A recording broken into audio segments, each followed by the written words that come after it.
What's up, guys? So today's been crazy. There's been just like a bunch of stuff I've had to do this morning, like around the house and everything, and I've had like some household problems with stuff. So right now I'm heading to the hardware store, and I gotta try and get everything done before it gets dark. So it's pretty much taken up my whole entire day. But I think what I'm gonna do is this is like a perfect opportunity for me to do a video on my transmitter. I just had a guy on one of my last videos comment if I could do a video on that. I've been meaning to do an updated video on my transmitter. I did one a while back ago, but I've done some new stuff to it. So I think tonight is going to be perfect for me to just sit down on my workbench and go through everything with you guys. So let's check that out.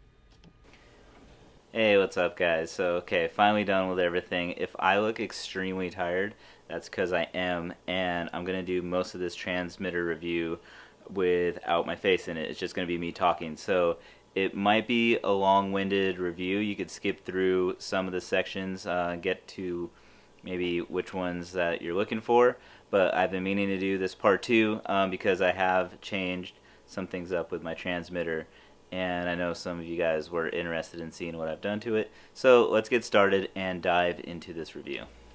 Alright, so let's dive into the actual front of the transmitter first here and see what's obviously been changed. We could go with the color is the first thing that I did change. I had it painted black for a while, and it was just a regular spray paint type of black, like a Krylon or whatever I used at the time, and it ended up just wearing off and chipping real easily. So I went out and I got, it's called I believe it's Creocoat. It's like a gun paint for if you're painting guns and things like that. It's really durable, and it's made to be kind of banged around. You can see I have like little chips here and there, but for the most part this is one of the most durable paints that I've used, and I really like the way it came out. And especially being gun paints, you can get all the cool colors like the desert tan and olive drab and things like that that you don't really see, and they're very subtle. They're not like too flashy. It makes a really clean look to the transmitter. So one other thing I also switched to was, say, this G-Force neck strap holder. It really puts a nice little placement on the transmitter when I'm standing, and I use the neck strap. I like it, and allows me to just not accidentally hit the switch, even though that would rarely happen anyways. It still is a nice feature to have. I believe I got that off of Aloft Hobbies. Alright, let's go into the gimbals here. These are the Aurora 9 gimbals. I switched over to these not that long ago. I'd say I'd been flying them now for about 2 months, somewhere around there, maybe a little bit longer, right after Nationals actually. So I switched to these. They have nicer pots. They feel really good. I had some issues with like the dead band, and this kind of cleaned things up a lot more. They're just really nice feeling gimbals. I do recommend switching over to them if you can. If you're willing to, you kind of have to definitely take some things apart and put these in, but I'll dive into the insides of this transmitter here in a moment, and I will show you everything I did on the inside as well as I'm showing you guys on the outside. My last video, I didn't have the buttons. I added the buttons back. My old ones fell out, and I had some replacements, so I finally got around to putting these back in. It's kind of nice to have these, and I do like it since I've been switching back and forth between a Crossfire setup and for long range, and also the 5 dBi just FRSKY setup, which both handle range fairly well. So I'm not sure why I switched, but I do like the Crossfire still, and I like the other one, so I just have both. But that being said, let's check out the back here, and I run the Crossfire module.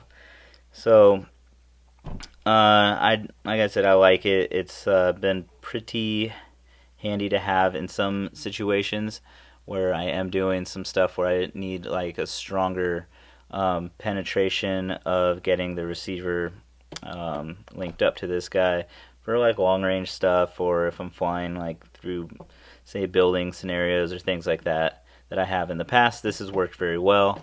And yeah, I've only had a couple problems with it in some areas, and I think it was mainly because of like cell phone towers and just things like that, etc. So I ended up doing the 5 dBi mod to the top of the radio here. Let me see if I could get it to focus. And this, I mean, it's a pretty easy mod to do. It's nothing that's too difficult. I just sealed it. You can see the stuff. I put some epoxy in there to seal it up. Nothing too crazy. Just whack off the top piece, and that's pretty much it. I had this laying around and everything for a while, and then, like I said, after Nationals, I decided just to, like, everything I had laying around, break into this guy and just get it all done and set up. So that's pretty much what's done on the back of this. If I pop this open, you could see I do run the Lumineer battery in the back. It, you know, gives me a lot more time to in between charges and everything to run this remote, so I don't like using the stock battery. But that's pretty much it. Let's go into the actual transmitter now. I'm going to crack it open and we'll go from there. Alright guys, so we have done it. We opened this thing up and we spilt the guts, and I'm going to show you what I've done to the inside of this. So let's start with the back plate first. So not much has been done on this back plate. I removed the ribbons from the front, so it makes it a little bit more easier to show this for you. And all I did was did the modification to run the 5 dBi antenna on the back, which goes into the connector right up here. So what I'll show you is how I hook this up.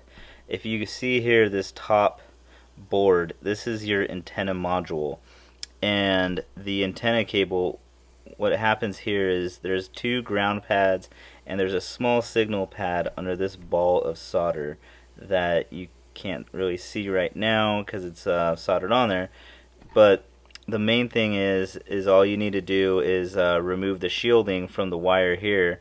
I have seen some for sale that are already pre-done, like the cuts are open, the ground's already there. But this was just actually had a cable with one of those. I think it's so late for me right now. UFL like type connector.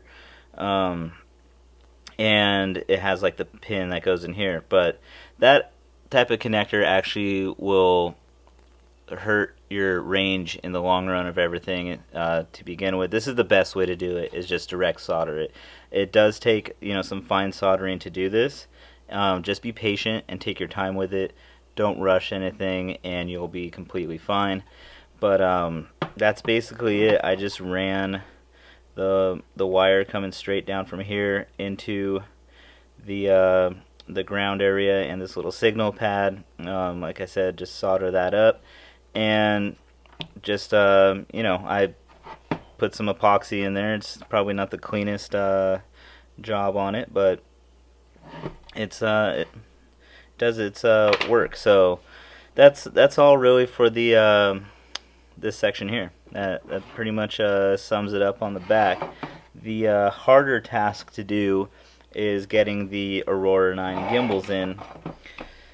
So the thing with the Aurora 9 gimbals is that there's actually like the framing section for your original Taranis gimbals that you need to swap out.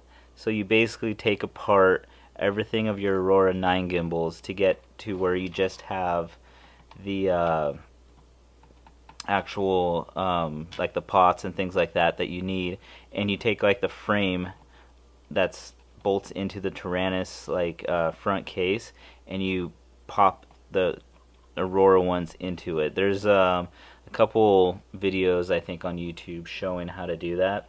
The only difference that I did to some of the videos that you do see is that they cut the wire and then resoldered the wire here. I actually just desoldered the wires straight from the pots to the original wiring harness of the Taranis and wired them in. I just thought that would be cleaner to save all the wiring that's originally in here and not have to cut and shrink wrap anything. So that is pretty much all I really did inside of this Taranis for these gimbals. I mean, you can see it on both sides. I run them fairly loose, like a little bit tighter than stock.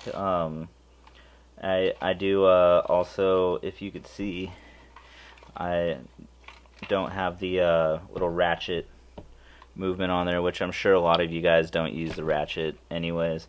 But that's the whole thing with these Roller 9 gimbals, is just you just have to replace the this outside frame right in here, if you could see, and it's all black, so it's hard to show up, but that's pretty much it. And then, like I said, just direct solder everything. You could always use this. If I look here, this is your throttle side. You could use this as an example for a wiring diagram. If you're going to be doing this, you could always refer back to this video, because these are exactly how the colors should be soldered up. And here's the other side, and you can see, let me move this for you, that's how the colors are soldered up on this side. So that's pretty much it. I run the standard springs. I don't have the heavy springs in here. I did have some heavy springs, which I switched out. I did put the aluminum crossbar from my old gimbals on here. I do like the feel of it on my pitch. I didn't run it on, I have them for everything. I didn't run it on my roll or my yaw, just because these felt fine, but for some reason I wanted it on the pitch. Don't ask me why. Just personal preference. So I might switch them all out eventually. But yeah, that's pretty much it for everything inside here. If you have any questions on anything, let me know. And yeah, you guys have a great night. You know, like I always say, you know, get nasty, but not tonight. Guys, just get some sleep. That's what I need to do. But I'll see you guys tomorrow, and I hope you guys enjoyed this review. Peace.